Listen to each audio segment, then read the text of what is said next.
Question में public madam पढ़ो ना जिन IB Ventures, the fund has accrued expenses and liabilities amounting to 90,000. क्या होगा ये accrued expenses and liabilities? Everyone add less. accrued expenses and liabilities less होगा NAV में से, and received a dividend of rupees 42,000. क्या होगा पब्लिक? ऐड होगा. Calculate NAV if the scheme has 10,000 units outstanding. तो मैं यहाँ पे market value of all investment लूंगा. यहाँ पे फिलहाल कोई कैश का इंफॉर्मेशन है नहीं. रिसीवेबल्स में सिर्फ डिविडेंड है, उसको ऐड बैक करूंगा. पब्लिक तो आप कैलसी में ऐड बैक कर सकते हो क्विकली. डिविडेंड्स को ऐड करो. अक्रूड इनकम कुछ है वहां पे एवरीवन? कोई अक्रूड इनकम नहीं है. अक्रूड एक्सपेंसेस को will minus and outstanding liability divided by number of units outstanding.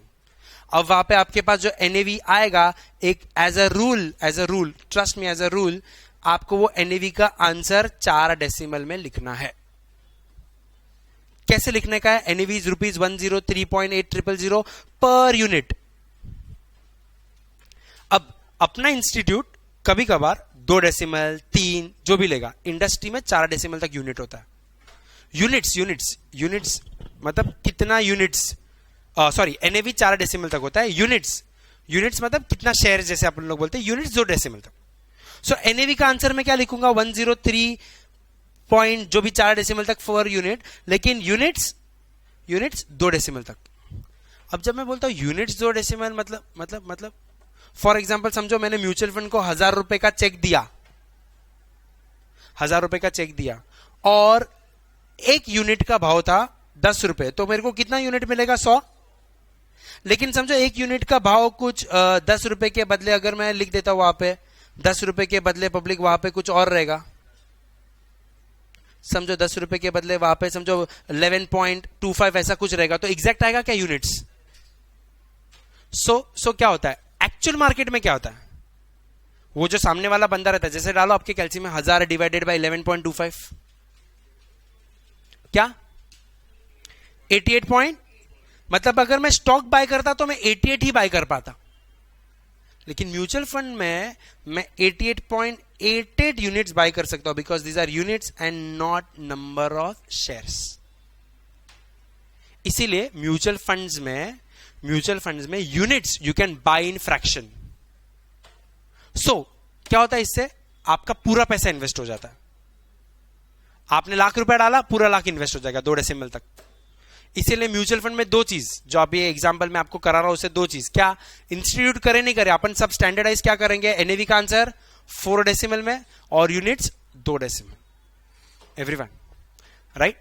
तो आप लोग क्विकली नेक्स्ट वाला एग्जांपल ट्राई कर सकते हो. पब्लिक यहां पे एवरीवन.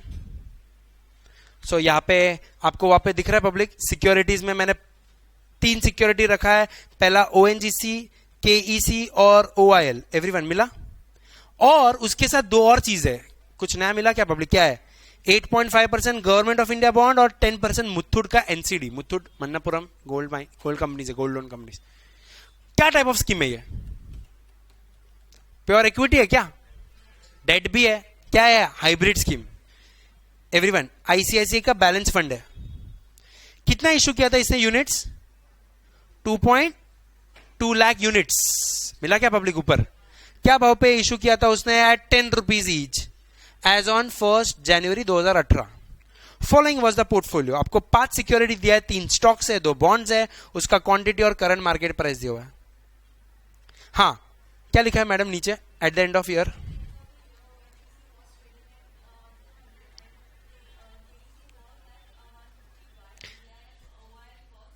हाँ पब्लिक तीनों का मेरे को भाव दिया हुआ है. अब मैं यहाँ पे पब्लिक अगर मैं यहाँ पे चालू करूं तो मैं यहाँ पे एवरीवन मेरे पास जो सिक्योरिटी दिया है राइट, उसमें क्या क्या सिक्योरिटी था मेरे पास? ONGC एवरीवन, फिर KEC, फिर मेरे पास OIL, फिर मेरे पास 8.5% गवर्नमेंट ऑफ इंडिया बॉन्ड्स और 10% मुथूट फाइनेंस का बॉन्ड या मुथूट का NCD. मैं लिखता हूं NCD लिख देता हूं. हाँ अब उसका उन्होंने मेरे को रिवाइज प्राइस दिया हुआ है. उसके पहले का करंट मार्केट प्राइस क्या था? मैं लिख सकता हूं 180 था, फिर 200 था, फिर 800. एवरीवन 1000 उसका प्राइस और 100. रिवाइज प्राइस उन्होंने क्या बोला मेरे को? Eight the end of the year ONGC was trading कितने पे? 200. बढ़ गया ONGC. KEC वॉज 150, गिर गया KEC.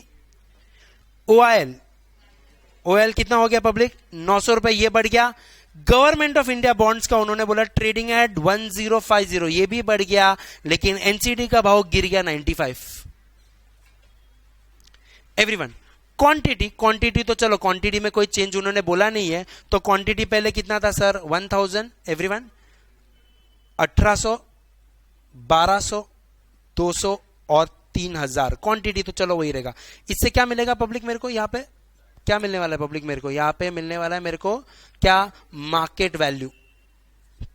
अब यहां पे मैं जो मार्केट वैल्यू का टोटल मारूंगा, सेम क्वांटिटी पे यहां पे मार्केट वैल्यू का टोटल जरूर मारूंगा, लेकिन पब्लिक एक छोटा सा चीज होने वाला है जो इंस्टीट्यूट मेरे को कभी बताने नहीं वाला। वो क्या, सम के पहले लाइन पे क्या दिखा है, पहले लाइन पे mutual fund named ICICI issue 2, कितना यूनिट्स इशू किया पब्लिक, 2.2 लाख यूनिट्स इशू किया। क्या भाव पे, 10 रुपए पे, मतलब पब्लिक मार्केट से कितना पैसा लिया उसने, 22 लाख रुपए लिया। This was total fund. लेकिन अगर आप नोटिस करोगे पब्लिक, ये जो 22 लाख उसने लिया है, हाँ, उसमें से इन्वेस्टेड कितना किया, ये अगर आप वहां पे मार्केट कैप देखोगे तो 20 लाख ही था। तो पब्लिक बाकी का 2 लाख किधर, वो घर पे लेके गया, कैश में लेकर गया। ये आप इंस्टीट्यूट से एक्सपेक्ट मत करना।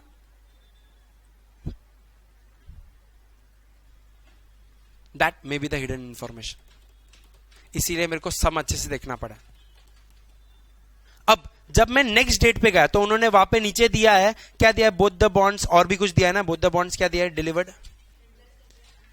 हाँ पब्लिक ये लाइन को जरा मार्क करो, क्या बोला उन्होंने, मैं वो लाइन पे आता हूं, both the bonds delivered interest eight the end of the year.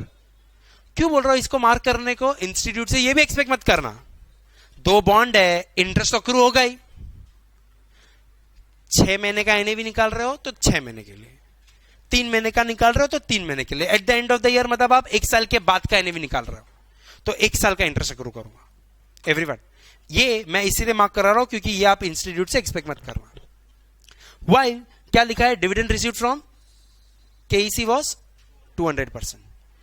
अब 2 इंपॉर्टेंट चीज है, इंटरेस्ट 8.5% गवर्नमेंट पे और बाकी का 10% एनसीडी पे, वो अपन इंटरेस्ट का कैलकुलेशन करेंगे। तो जरा आप मेरे को बता सकते हो इंटरेस्ट किस पे निकलता है, इंटरेस्ट पब्लिक किस पे, interest is always calculated on face value. अब जब मैं 8.5% जीओआई बॉन्ड का इंटरेस्ट निकाल रहा हूं, मतलब 8.5% कितने पे, जितने का बॉन्ड है। बॉन्ड कितने का था पब्लिक, बॉन्ड कितने का था, 1000 रुपए का बॉन्ड था, उसमें कितना क्वांटिटी था, 200, ये मेरा 8.5% जीओआई का इंटरेस्ट निकलेगा। उसी तरीके से नेक्स्ट वाला 10% जो मुथूट का एनसीडी था, तो 10% पब्लिक किस पे कितना प्राइस था उसका, 100, उसका क्वांटिटी 3000 था उस पे। तो क्या आएगा पब्लिक, यहां पे मेरे को फिगर अगर मैं इंटरेस्ट का निकालू तो यहां पे कितना फिगर आएगा, पहले वाले में आप बता सकते हो इंटरेस्ट फिगर कितना पब्लिक, 8.5,000 के प्राइस पे इंटू 200 कितना होता है, दैट बिकम्स 17,000। और उसी तरीके से मेरे को यहाँ पे 10% इस पे निकालूंगा मुथूट पे, तो दैट इज 30,000। ओवरऑल मेरे को कितने का, 47,000 का इंटरेस्ट है। क्या होगा ये आपको पता है, मेरे एनएवी के कैलकुलेशन में पब्लिक, मेरे एनएवी के कैलकुलेशन में मार्केट वैल्यू आता है, मार्केट वैल्यू में जो इधर फिगर आएगा वो मैं लिखूंगा, plus interest accrued income add होगा 47,000। और क्या ऐड होता है पब्लिक, रिसीवेबल्स। जरा सब में कुछ रिसीवेबल दिया है वहां पे, देखो पब्लिक क्या दिया, KEC dividend received from KEC was 200%, किस पे, लाइक इंटरेस्ट डिविडेंड भी किस पे, हमेशा फेस वैल्यू पे। अब ये एक्सपेक्ट मत करना इंस्टीट्यूट आपको हर बार फेस वैल्यू दे, तो if nothing given the default face value in equity is कितना पब्लिक, 10 रुपए। तो मैं जब केईसी का डिविडेंड निकालने जाऊंगा, पब्लिक, तो मैं कितना डिविडेंड लूंगा वहां पे, 10%, कितने पे 10%, कितना, सॉरी डिविडेंड कितना दिया, माय मिस्टेक, 200% ना, सॉरी 200% दिया है, कितने पे, फेस वैल्यू पे। कुछ फेस वैल्यू उन्होंने नहीं दिया तो डिफॉल्ट फेस वैल्यू इज 10, तो 200 पे मतलब 10 पे 200% इज 20 रुपीज। पब्लिक बहुत बार डिविडेंड देके खुश हो जाता है, जैसे इन्फोसिस डिक्लेयर करता है 100% डिविडेंड, 100%, 3000 का भाव है शेयर, कितने पे? 10 रुपए पे, 10 रुपए डिविडेंड। इसीलिए एनालिस्ट क्या देखता है? डिविडेंड परसेंटेज नहीं देखता है, वो एक रेशियो देखता है, डिविडेंड यील्ड। डिविडेंड यील्ड क्या है? एमपीएस पे कितना डिविडेंड, समझा पब्लिक? सो मैं डिविडेंड यील्ड देखता हूं। हालांकि यहां पे उन्होंने फेस वैल्यू पे बोला है। कितने शेयर है ऐसे केईसी के पब्लिक अपने पास? 1800 शेयर है, तो कितना डिविडेंड बनेगा पब्लिक, जरा निकालो। 36,000। क्या करूंगा मैं? 36,000 को भी मेरे एनएवी के कैलकुलेशन में ऐड करूंगा पब्लिक। एवरीवन लेस कोई उन्होंने एक्सपेंसेस बोला है मेरे को वहां पे public. Fund management expenses accrued till date 30,000 और कोई आउटस्टैंडिंग लायबिलिटी है नहीं। Divided by number of unit मेरे पास कितना था? 2,20,000। अब यहाँ पे एनएवी तो आप निकाल लोगे, लेकिन सबसे इंपॉर्टेंट चीज क्या था पब्लिक यहाँ पे? The hidden adjustment of cash. ये आपको इंस्टीट्यूट बहुत बार बोलेगा नहीं। अब नेक्स्ट टाइम आप क्वांटिटी तो वही रहेगा, आप मार्केट कैप यहाँ पे निकाल लोगे तो अपने वहां पे मल्टीप्लाई करके देखोगे तो मार्केट कैप आ जाएगा। क्या करूंगा सर मैं? उन्होंने करंट मार्केट प्राइस 200 दिया है इंटू 1000 एवरीवन। सो मैं मार्केट कैप कैसे निकालूंगा? मेरे साथ कैलकुलेटर पे एवरीवन। आप यहाँ पे मार्केट वैल्यू कैसे निकालोगे पब्लिक? 200 इंटू 1000, जो आंसर आएगा एम प्लस। फिर 150 इंटू कितना क्वांटिटी? 1800। क्या आया answer public? 2 lakh, 2,70,000 M plus. 900 into 1200, 10,80,000 M plus. 1050 into कितना? 200, दैट बिकम्स कितना? 2,10,000 एम प्लस। और 95 इंटू यहाँ पे 3,000 करूंगा public, that will become 2,85,000 M plus MRC. MRC which becomes कितना? 20,45,000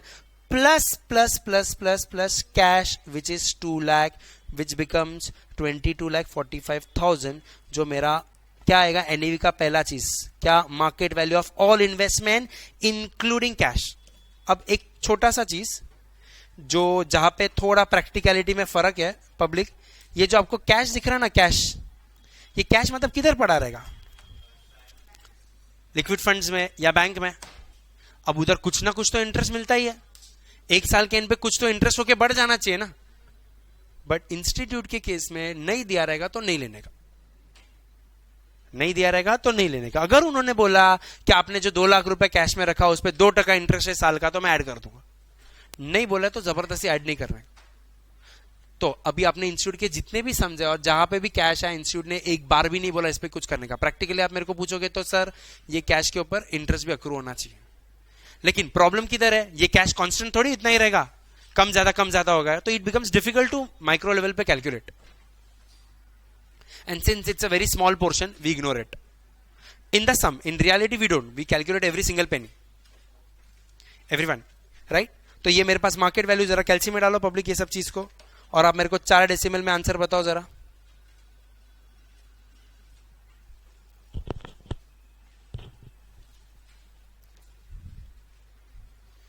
आपको आंसर जो भी आएगा वो आप लिखोगे रुपीज पर यूनिट। कितना आंसर आया पब्लिक? क्या? 22,40,000 plus 47,000 plus 36,000 minus 30,000 divided by कितना यूनिट है? 2,20,000। आपको आएगा अमाउंट क्या आएगा पब्लिक? 10.4455 per unit. 4 डेसिमल तक लिखने का है। अब this was quite an easy sum, इसीलिए मैंने एग्जाम्पल में रखा हुआ है। बट जैसे आपने लास्ट सम में कुछ नोटिस किया, नोट में क्या नीचे लिखा मैंने? एनएवी को कितना डेसिमल रखने का, यूनिट्स को कितना। अब डेफिनेटली आप एक सम करने जा रहे हो अपने टेक्स्ट बुक का पहला सम, लेकिन अब क्या 2 चीजें याद रखोगे? एनएवी यूनिट्स का याद रखोगे, और जहां पे आपको नोट्स दिख रहा है मैंने पीछे नोट्स में लिखा हुआ है कुछ एवरीवन, सम के बाद क्या नोट में लिखा हुआ है? पहला, amount not invested in the fund. कहां पे रखा हुआ रहता है सर? ये कैश में रखा हुआ रहता है। क्यों रखा हुआ रहता है? फॉर रिडेम्पशन के लिए, किसी को डिविडेंड बांटने का है, किसी को एग्जिट होने का है, उसके लिए। म्यूचुअल फंड में एग्जिट होने को ही रिडेम्पशन बोलते हैं, right? For redemptions, dividend payments और any other purposes.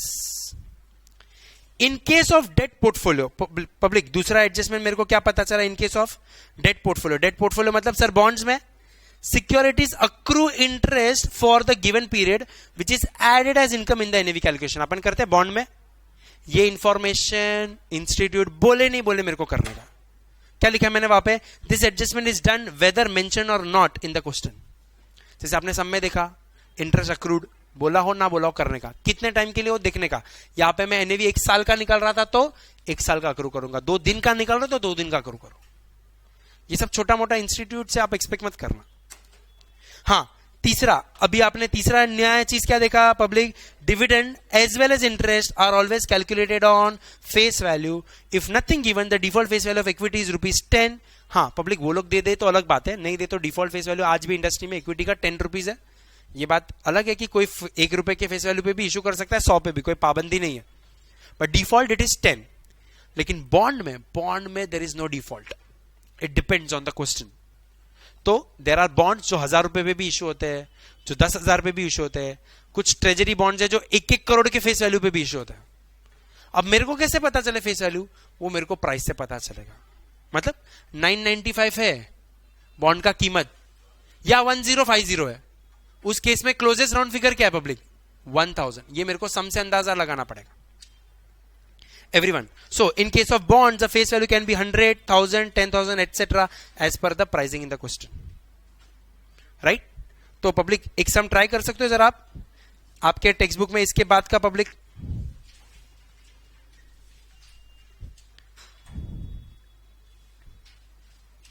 Everyone in the class, आपके टेक्स्ट बुक में वो वहां पे फर्स्ट क्वेश्चन रहेगा, मैं वहां पे फर्स्ट क्वेश्चन लगा रहा हूं, आपको चाहिए तो you all can just see the information from the question। वहां पे आपका फर्स्ट क्वेश्चन जो अपन ने स्टार्टिंग में एग्जांपल्स के बाद जो आपका पहला क्वेश्चन आएगा,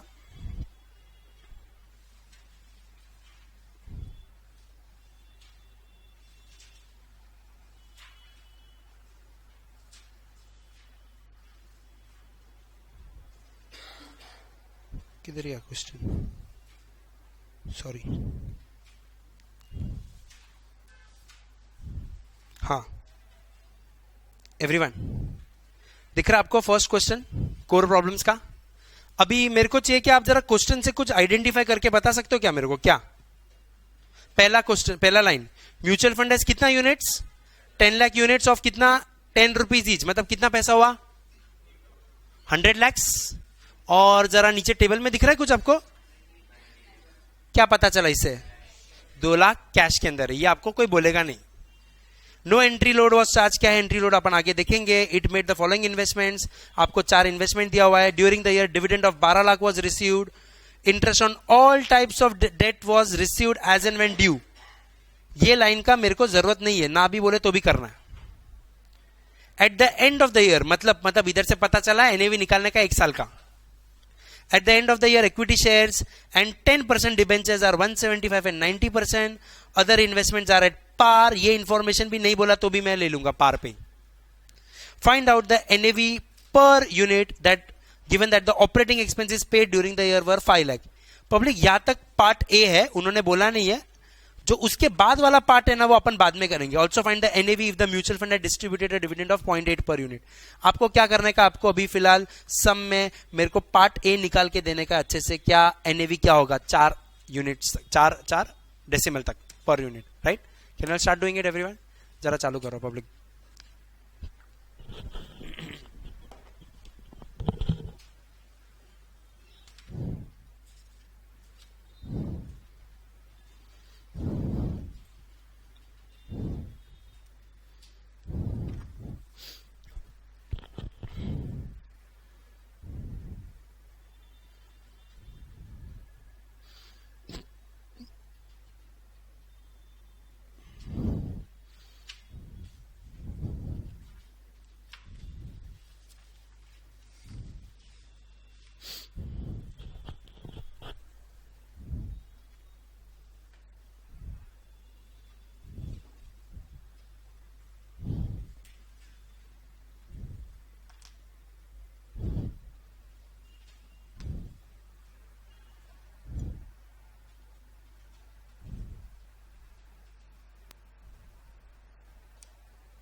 आपके पास वहाँ पे क्वेश्चन में 4 सिक्योरिटी है। आई होप अपने मार्केट वैल्यू निकाला रहेगा। पहले का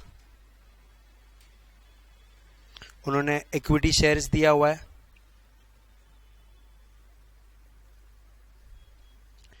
इक्विटी शेयर कितने का है? 80 लाख रुपीस। 80 लाख रुपीस के इक्विटी शेयर्स है और 160 रुपीस का ईच, बराबर।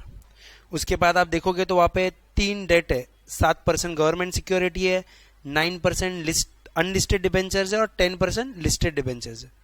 7% गवर्नमेंट सिक्योरिटी है, 9% अनलिस्टेड डिबेंचर और लिस्टेड डिबेंचर्स। उनका डायरेक्ट उन्होंने वैल्यू दे दिया, आपको क्वांटिटी देने की जरूरत उनको नहीं लगी। 8 lakhs, 5 lakhs और 5 lakhs। This all comes to 98 lakhs। लेकिन मेरे को वहां से ये सब करने से पहले ही मुझे क्या पता चल गया था सर, वहां पे नंबर ऑफ यूनिट्स कितना था? नंबर ऑफ यूनिट्स उन्होंने बोला कितना? 10 lakh units at ₹10 which comes to total fund कितना हो जाता है पब्लिक? टोटल फंड ये मेरे को उनको पहले बताना पड़ेगा 100 lakhs का। तो उस हिसाब से पब्लिक 100 lakhs का अगर फंड होता है, 100 lakhs का फंड होता है तो क्या मिला मेरे को पब्लिक वहां पे? हिडन एवरीवन 2 लाख का कैश। अब कैश के बारे में उन्होंने कुछ इंफॉर्मेशन नहीं दिया है, तो आप ये 2 लाख का कैश वापस फिर ऐड कर दोगे नेक्स्ट एनएवी जब निकालोगे। नेक्स्ट एनएवी में कब का निकालूंगा? उन्होंने बोला 1 साल बाद।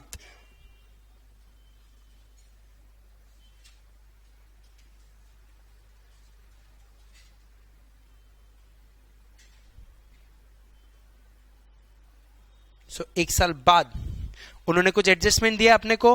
हाँ, ड्यूरिंग द ईयर डिविडेंड का मैं बाद में लूंगा, इंटरेस्ट ऑन ऑल टाइप्स भी दिया हुआ है। At the end of the year equity shares and 10% debentures quoted at 175 and 90%। 175 equity share का कीमत कितना बोला उन्होंने? 175। एंड कौन सा डिबेंचर? 10% debenture, right.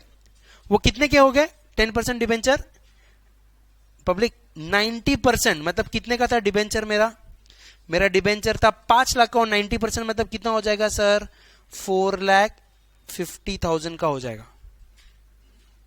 बाकी 175 इंटू कितना नंबर ऑफ शेयर्स था वहां पे? अगर इक्विटी शेयर्स था उन्होंने कितना दिया था मेरे को वहां पे? इक्विटी शेयर्स 50,000 से आप मल्टीप्लाई करोगे तो आपको आ जाएगा इधर वैल्यू कितना?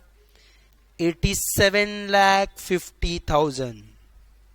गलती मत करना, उधर 80 लाख से तो इधर 87 लाख।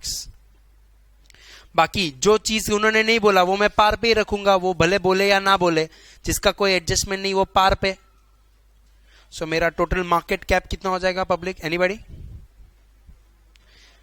105 lakhs प्लस कैश में कर दूंगा तो ये हो जाएगा 107 लाख।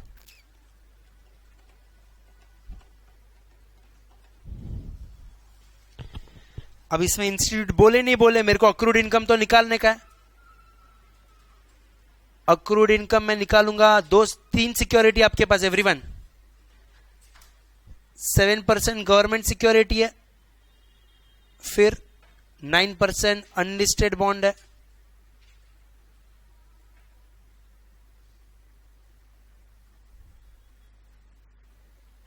एवरीवन। सो मैं अक्रूड इनकम पहले लेता हूं। अक्रूड इनकम में पब्लिक गवर्नमेंट सिक्योरिटी कितने की है? 8 लाख एवरीवन। तो 8 लाख पे 7%। दूसरा 9% अनलिस्टेड डिबेंचर, 9% किसने पे पब्लिक? 5 लाख पे 9%। और तीसरा 5 लाख पे ही 10%। 10% लिस्टेड वाला है। This becomes how much? This becomes मैं ऐड करूंगा, आपने किया ऐड वहां पे पब्लिक? गवर्नमेंट सिक्योरिटी का 56,000, 45,000 and 50,000। This all comes total कितना आ जाता है पब्लिक?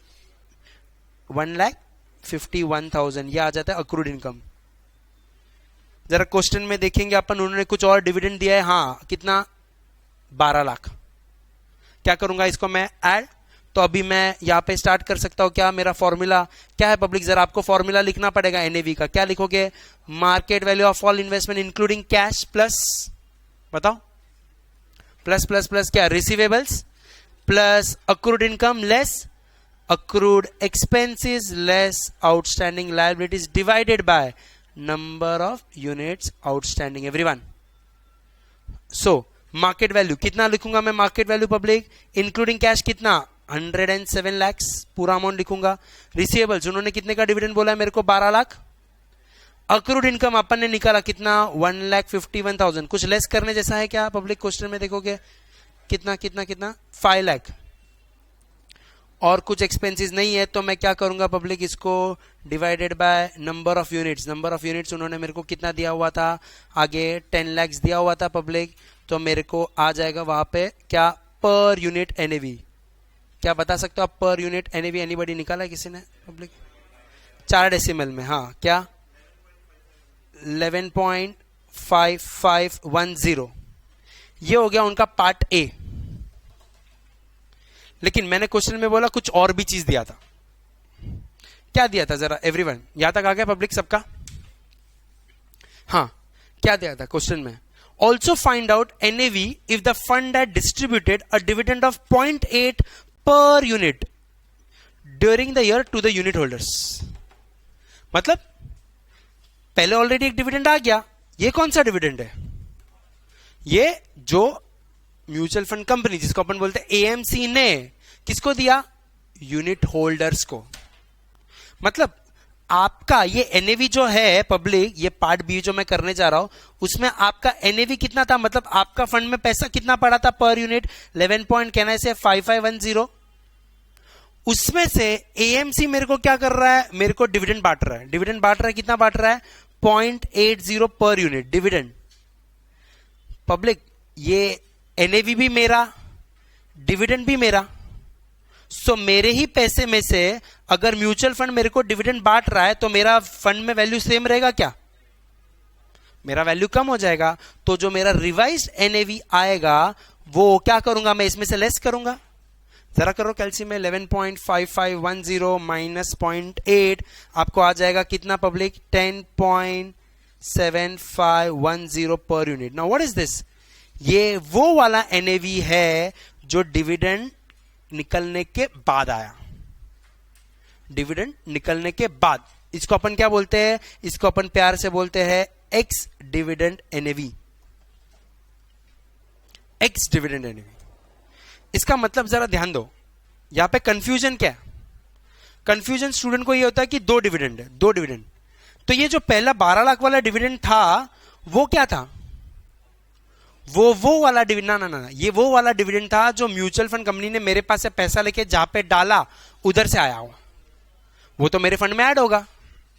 और ये वाला 0.8 वाला डिविडेंड कौन सा है? ये वो वाला डिविडेंड है जो म्यूचुअल फंड ने यूनिट होल्डर्स को बेचा। दो डिफरेंट डिविडेंड्स।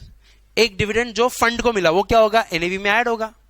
और दूसरा जो म्यूचुअल फंड कंपनी डिस्ट्रीब्यूट कर रहा है वो क्या होगा? एनएवी में से लेस होगा। क्यों? क्योंकि डिविडेंड कोई और बाहर का पैसा नहीं, मेरा ही पैसा मेरे को वापस दे रहा है कंपनी। एवरीवन, अब ये दोनों के बीच में कुछ कनेक्शन है, नहीं कनेक्शन है, वो अपन देखते हैं। एवरीवन निकाला यहां तक पब्लिक? 10.7510। हाँ पब्लिक, क्वेश्चन के वहां पे जरा इंपॉर्टेंट नोट पे पढ़ो क्या लिखा है? क्या लिखा है इंपॉर्टेंट नोट पे? कुछ मिला आपको वहां पे इंपॉर्टेंट नोट में? हाँ, क्या लिखा वहां पे इंपॉर्टेंट नोट में? मैंने पहला वाला डिविडेंड रिसीव्ड में क्या लिखा है? Dividend received on the shares invested by the mutual fund. जो अभी अपने को 12 लाख मिला, ये कौन सा डिविडेंड था? जहां पे आपको सॉल्यूशन मिला आपको एनएवी प्लस एडजस्टमेंट वाला, उसमें राइट हैंड साइड पे वहां पे मैंने केआरडी नोट्स में लिखा हुआ है पहला पॉइंट। क्या लिखा है? Dividend received on share invested by the mutual fund, मतलब 12 lakh is added as receivable in the NAV calculation. क्यों? क्योंकि वो तो इनकम है जो किसको मिला है? मेरे बिहाफ पे फंड को मिला, तो वो एनएवी में ऐड होगा, मेरा ही पैसा है। is added as receivable in the NAV calculation as it is the income generated on the investment. Everyone, लेकिन वो जो 0.80 वाला था वो क्या था? However, the dividend issued by the mutual fund किसको? to the unit holder is subtracted from the NAV. क्यों? and the adjusted NAV is called ex dividend NAV. क्यों? Because it is deducted as it is distributed from the investors fund itself. तो दो dividend, public कौन सा दो dividend? एक जो mutual fund company को मिला है, क्या करेंगे अपन उसका? अपने एनएवी में ऐड कर देंगे। और दूसरा जो म्यूचुअल फंड कंपनी ने यूनिट होल्डर्स को डिस्ट्रीब्यूट किया, उसको अपन क्या करेंगे? एनएवी में से माइनस करेंगे। तो पब्लिक जो आपने आंसर निकाला था कौन सा वाला? 11.5510, वो डिविडेंड के पहले वाला था या बाद में वाला? उसको बोलते कम डिविडेंड एनएवी, कम डिविडेंड। उसमें से मैं डिविडेंड निकाल दूं तो जो बचेगा एनएवी उसको अपन क्या बोलते हैं? X dividend NAV. पब्लिश कौन सा होता है? डिविडेंड जैसे डिक्लेयर हो जाता है, फिर एनएवी कौन सा पब्लिश होता है? बिफोर डिविडेंड या आफ्टर डिविडेंड वाला? तो डिविडेंड एडजस्टेड वाला एनएवी पब्लिश होता है, एक्स डिविडेंड। Everyone right? लेकिन लेकिन लेकिन लेकिन सेबी का एक कानून है, ये इसका आपके सम से कोई लेना देना नहीं है फिलहाल, लेकिन सेबी का एक गाइडलाइन है। गाइडलाइन बोलो, लॉ बोलो या सेक्शन बोलो, व्हाटएवर। क्या म्यूचुअल फंड कंपनी जितना भी पैसा कमाता है उसमें से पहली बात तो सब डिविडेंड नहीं बांट सकता, सब डिविडेंड नहीं बांट सकता। किसको? यूनिट होल्डर्स को। वही बांट सकता है, वही बांट सकता है जो रियलाइज्ड है। नाउ व्हेन आई से रियलाइज्ड है मतलब, जरा अच्छे से ध्यान देना पब्लिक। समझो 100 रुपए का एनएवी था और लास्ट में ईयर एंड पे वो 150 रुपए का हो गया। 100 से 150 के बीच में के जर्नी में क्या क्या हुआ रहेगा? क्यों हुआ रहेगा? 50 रुपए ऐड हुआ, क्यों हुआ रहेगा? पब्लिक जो मैंने शेयर्स लिए हैं उनमें से मैंने कुछ शेयर खरीदे बेचे, खरीदे बेच पे उस पे मेरे को जनरेट हुआ, उसको मैं बोलता हूं कैपिटल गेन। तो समझो मेरे को 20 रुपए का कैपिटल गेन जनरेट हुआ, फंड में ही पड़ा हुआ है, प्लस 10 रुपया मेरे को डिविडेंड, प्लस 10 नहीं मैं लिखता हूं 15 रुपया मेरे को डिविडेंड आया। कहां से? जो शेयर में मैंने इन्वेस्टेड किया था। 35 हुआ, 15 में थोड़ा दूसरा फिगर लिखता हूं ताकि सेम फिगर ना है।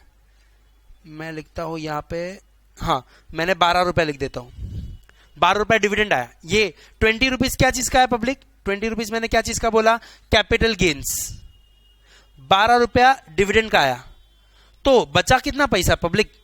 कितना पैसा बचा मेरे को? 18 रुपया। ये क्या चीज का है? जो शेयर मेरे पड़े हुए हैं कंपनी में, फंड में, उसका वैल्यू जो बढ़ गया हो, वैल्यू बढ़ा जिसकी वजह से एनएवी भी बढ़ा, लेकिन क्या मैंने बेचा? ये वाला अनरियलाइज पोर्शन है। अब सेबी क्या बोलता है? अगर आपको शेयर होल्डर को डिविडेंड या यूनिट होल्डर को डिविडेंड डिस्ट्रीब्यूट करना है, आपका एनएवी 100 से 150 हो गया ना, क्या पूरा 150 रुपए में से 50 रुपए पूरा मैं बांट सकता हूं क्या डिविडेंड? नहीं। किस में से बांट सकता हूं? सिर्फ और सिर्फ रियलाइज्ड गेन में से। क्या बोलता है? As per SEBI guidelines a mutual fund can distribute dividend from the to the unit holders from the realised gains only and not from the unrealised gains. क्यों? सोचो जरा, वो अनरियलाइज्ड गेन का डिविडेंड बांटने के लिए, वो 18 रुपया डिस्ट्रीब्यूट कर पाओ, उसके लिए क्या करना पड़ेगा? मेरे शेयर्स बेचना पड़ेगा। सो सेबी क्या बोलता है? बहुत लॉजिकल चीज बोलता है कि आप इन्वेस्टर को वही चीज में से बांटो जो अवेलेबल है, उसके लिए बेचो मत शेयर। क्यों? क्योंकि सबको बेचना नहीं है शेयर, तो जिसको डिविडेंड चाहिए उसको पोर्शन दो। किस में से दो? तो मैं मैक्सिमम डिविडेंड कितना बांट सकता हूं पब्लिक? कितना बांट सकता हूं? 32। अब 32 मैक्सिमम बांट सकता हूं। इसमें से फंड मैनेजर का गोल है उसको बांटना कितना। वो चाहे तो इसमें से 5 भी बांट सकता है, इसमें से पूरा 32 भी बांट सकता है, लेकिन किस में से डिस्ट्रीब्यूट कर सकता है? सिर्फ और सिर्फ रियलाइज्ड गेन में से। ये पॉइंट अगर मैं स्किप भी कर दूं तो आपको कोई भी सम रोकता नहीं है, कोई भी सम करने में रोक नहीं रहा है, बट इसको समझते जाओ, हर एक चीज का रेपरकेशन क्या पता किधर काम लग जाए। आपने जो भी लास्ट 3 सम देखे उसमें एक एक करके क्या पढ़ा? पहले सम के अंदर से आपने क्या सीखा? एनएवी का जो आंसर है वो कितना डेसिमल लिखने का? 4 और यूनिट्स 2। उसके बाद जो आपने दूसरा सम किया उसके अंदर आपने क्या कॉन्सेप्ट पढ़ा पब्लिक? उसके अंदर आपने पढ़ा क्या सबसे बड़ा एडजस्टमेंट? क्या? Hidden cash. उसके लिए मैं क्या देखूंगा? कितना यूनिट्स था, क्या भाव पे। ये वाला चीज शायद इंस्टीट्यूट ना बोले, तो कैश वाले को एडजस्ट करने का, वो ढूंढ के निकालने का। अब यहां पे अगर उन्होंने मेरे को बोला ईयर एंड का एनएवी निकालो और मैं सीधा इधर जंप कर देता, सीधा ये वाला एनएवी निकालने जाता, तो मेरा ये पार्ट तो मिस ही हो जाता। ऐसे सम में ये वाला भी एनएवी निकालना पड़ा मेरे को 1 जनवरी वाला, राइट? बराबर। सो सर मैं एक चीज क्या सीखा ये सम से कि कैश का हिडन एडजस्टमेंट हो सकता है। वो कैश क्यों रखा जाता है?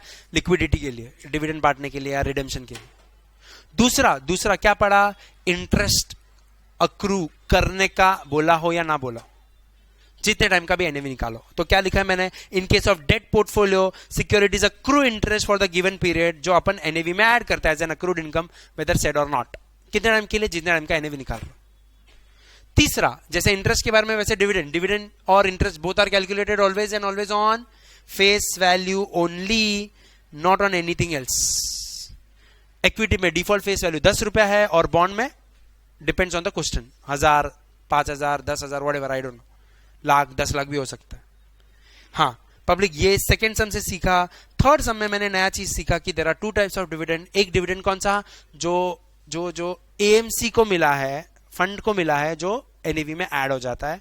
दूसरा जो एएमसी ने डिस्ट्रीब्यूट किया यूनिट होल्डर्स को, वो लेस हो जाएगा, जिसको अपन एक्स डिविडेंड एनएवी बोलते हैं।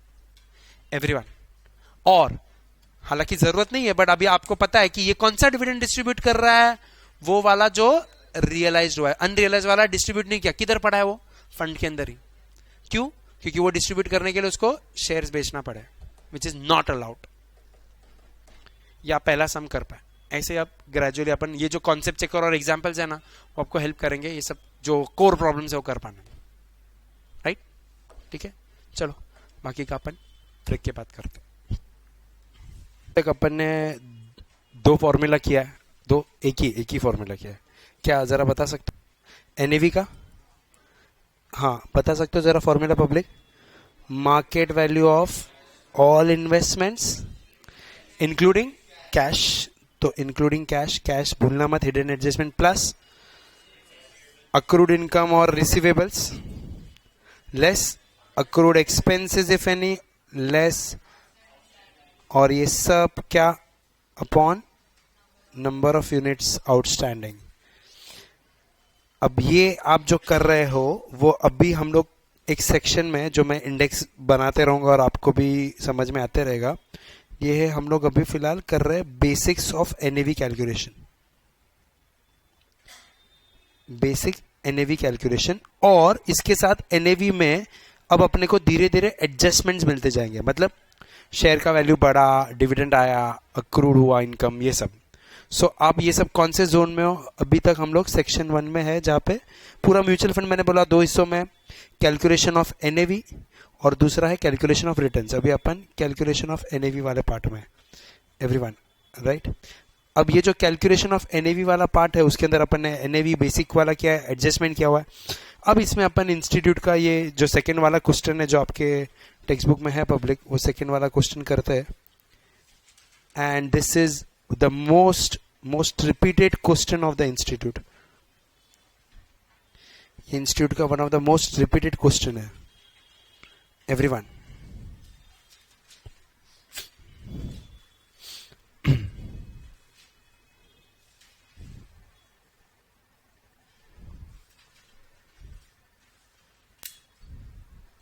हाँ,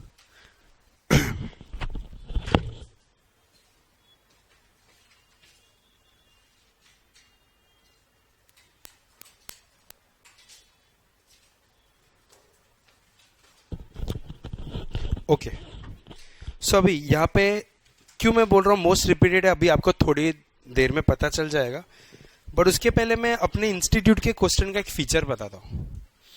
3 चीजें इंस्टीट्यूट के क्वेश्चन में रिपीटेडली होता है। बहुत सारे लोग बोलते हैं एसएफएम कॉम्प्लिकेटेड नहीं है, एसएफएम कॉम्प्लिकेटेड नहीं है, कॉम्प्लिकेटेड नहीं है, कंफ्यूजिंग है थोड़ा। व्हाई? क्योंकि इंस्टीट्यूट के क्वेश्चन में ना 3 खासियत होती है। एक, सबसे पहला दे आर ऑलवेज इनकम्प्लीट। मतलब आपको जो स्पेसिफिक इंफॉर्मेशन चाहिए ना सब नहीं होगा क्वेश्चन के अंदर, थोड़ा अपने भरोसे छोड़ देंगे। दूसरा, क्वेश्चन कभी आपको क्लियर कट नहीं मिलेगा, they are always ambiguous. They will always put you in a dilemma कि ये करूं या ये करूं, प्री टैक्स लू पोस्ट टैक्स लू, फिर ये लोड लू नहीं लू, एनएवी निकालू नहीं निकालू, क्या करूं। दे will always put you in a spot. And third, जो अभी मैं रेपिटेटिवली स्टूडेंट को बोलता हूं, पहले इतना नहीं बोलता था बट ऑफ लेट बोलना पड़ रहा है मजबूरन, if there is a bad luck, तो क्वेश्चन में होता है error, which become a big controversy last to last attempt, जब इंस्टीट्यूट के क्वेश्चन में नहीं तो 25 से 30 मार्क का टाइपिंग एरर हो गया था. मैं 25 to 30 मार्क्स की बात कर रहा हूँ मई 2018 के पेपर की. पब्लिक, कभी कभार क्वेश्चन में एरर हो जाता है, कभी कभार रिजल्ट में भी एरर हो जाता है, सब जगह एरर होता है. सो ये पहले कभी कभार होता था, अभी थोड़ा फ्रीक्वेंटली हो रहा है. मटेरियल तक एरर था वो ठीक है, अभी क्वेश्चन में भी एरर होता है और सब्सटैंशियल भी हो जाता है. अब उसको कैसे टैकल करने का, उसको कैसे अपने को, उसका वो एरर आ गया तो अपन ने क्या अज्यूम करने का, या अज्यूम करने का कि नहीं करने का, मार्क्स मिलेगा नहीं मिलेगा, वो सब मैं आपको डिस्कशन करते रहूंगा. अब ऐसे हर एक चैप्टर में कुछ एक सम्स है जो भर भर के जिसमें एरर है, बट वो इंस्टीट्यूट रिपीटेटिवली डालता है. और उसमें से एक ये सम है, that is this question number 2. तो 3 खासियत सम में होगा. एक तो इंफॉर्मेशन पूरा कंप्लीट नहीं रहेगा, जैसे मैंने आपको बताया, क्या वो dividend accrue sorry interest accrue होगा नहीं होगा वो बोला नहीं रहेगा, आपको बाय डिफॉल्ट करने का. दूसरा, एम्बिग्यूअस रहेगा, देर ऑलवेज कंफ्यूज्ड यू. तो